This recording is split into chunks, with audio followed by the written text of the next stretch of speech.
બાજુ ભરૂચના હાંસોટમાં એક કન્ટેનર તણાઈને આવ્યું છે। જી હા, એ દ્રશ્યો આપને થોડી જ વારમાં અમે બતાવીએ છીએ। ભરૂચના હાંસોટના આ દ્રશ્યો છે કે જ્યાં કન્ટેનર તણાઈને આવ્યું અને ત્યાં ગામ લોકો ભેગા થઈ ગયા હતા। કદાચ કોઈ માલવાહક જહાજમાંથી આ કન્ટેનર દરિયામાં પડી ગયું હશે અને એ પછી આ કન્ટેનર તણાતું તણાતું હાંસોટના કિનારે પહોંચ્યું હતું અને જ્યારે આ કન્ટેનર ખોલીને ચેક કરવામાં આવ્યું તો એમાં નાના બાળકોના બૂટ ચપ્પલ નીકળ્યા હતા।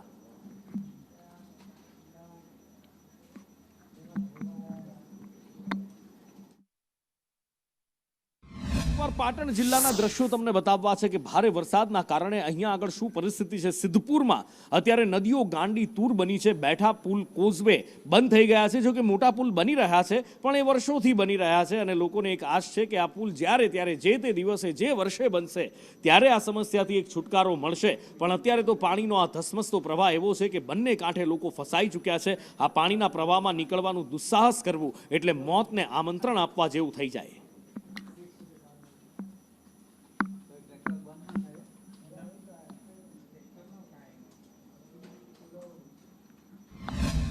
એક બાજુ ઉત્તરમાં અનરાધાર વરસી રહ્યો છે। મધ્ય ગુજરાતને મેઘરાજા ધમરોળી રહ્યા છે। ત્યાં બીજી બાજુ ગીર સોમનાથ જિલ્લા ઉપર જાણે આ વખતે મેઘરાજા જાણે કે કોપાયમાન થયા હોય અથવા તો રૂઠ્યા હોય અહીંયાથી એવું લાગી રહ્યું છે।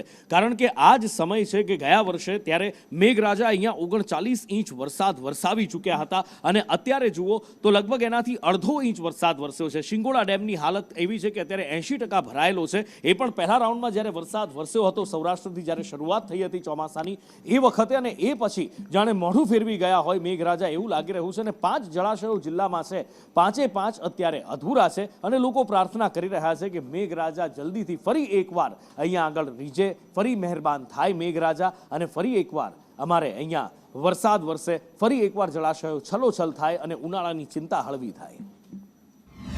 જિલ્લામાં કુલ 5 સિંચાઈ યોજના આવેલી છે। જેમાં આપણે પ્રથમ વાત કરીએ તો સિંગોડા સિંચાઈ યોજના છે, જેમાં આજની તારીખે ડેમ 80% જેવો ભરેલો છે અને હાલ 21 ઇંચ વરસાદ કમાન્ડ એરિયામાં થયો છે।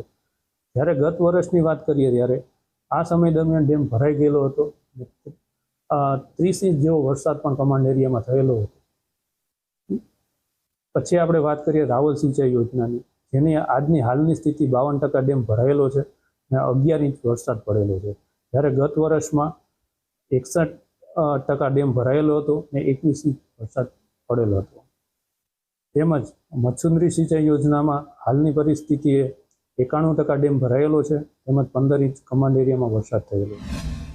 આ બાજુ મધ્યપ્રદેશમાં ધોધમાર વરસાદ વરસ્યો છે અને એના કારણે હવે નર્મદા ડેમની આવકમાં, સરદાર સરોવર ડેમની આવકમાં વધારો થયો છે। ઇન્દિરા સાગર ડેમમાંથી પાણી છોડવામાં આવ્યું છે। નરેન્દ્ર પાસેથી વિગતે જાણીએ। નરેન્દ્ર, હાલમાં સરદાર સરોવર નર્મદા ડેમના ઉપરવાસમાંથી પાણીની આવક ધીરે ધીરે વધી રહી છે। ત્યારે મધ્યપ્રદેશના જે ડેમો છે, ડેમો પાણીથી છલોછલ ભરાઈ ચૂક્યા છે। કારણ કે મધ્યપ્રદેશમાં ભારે વરસાદ પડી રહ્યો છે ને જેના કારણે ઇન્દિરા સાગર અને ઓમકારેશ્વર ડેમમાંથી પાણી છોડાઈ રહ્યું છે અને આ પાણીની અસર 12 થી 18 કલાકે સરદાર સરોવર નર્મદા ડેમ પર થશે અને એના જ બાદ નર્મદા ડેમ પર પાણીની આવક થશે। ત્યારે મળતી માહિતી અનુસાર સરદાર સરોવર નર્મદા ડેમની જળ સપાટી 131 મીટરની નજીક પહોંચે ત્યારે ડેમના પણ દરવાજા ખોલવામાં આવશે। પરંતુ હાલમાં કોઈ ભયજનક સ્થિતિ નથી, પરંતુ સરદાર સરોવર નર્મદા ડેમ છલોછલ ભરાવા તરફ આગળ વધી રહ્યો છે।